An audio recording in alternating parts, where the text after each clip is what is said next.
The head of mission of the European Commission in Colombo, David Daly, commented today on the GSP Plus concession, which is still under discussion. He was in conversation with Newsfirst Stephanie Lazarus on the final report of the European Union Election Observation Mission compiled following the August 17th parliamentary elections.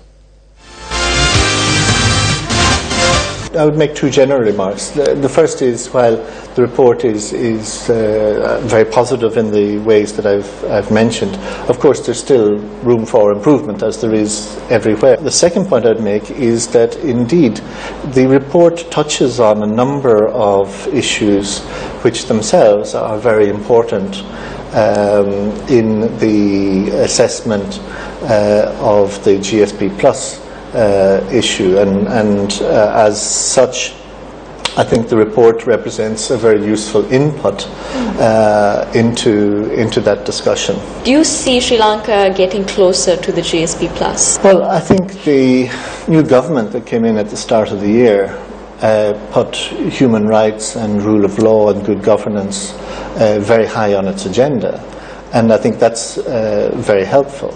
Granting or not granting the GSP Plus is not because one ambassador thinks things are improving or not.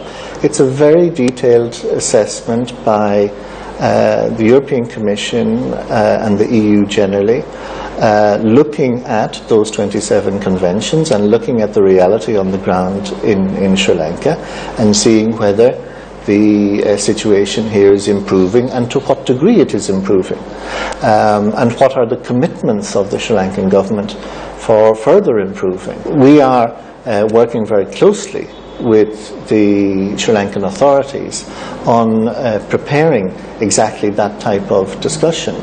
And when is the next discussion going to be? Well, we have, I mean, one new thing is that under our joint commission, which is a body that meets at high official level between Sri Lanka and the European Union, earlier this year in Colombo, the joint commission agreed to set up a new working group on good governance, rule of law and human rights.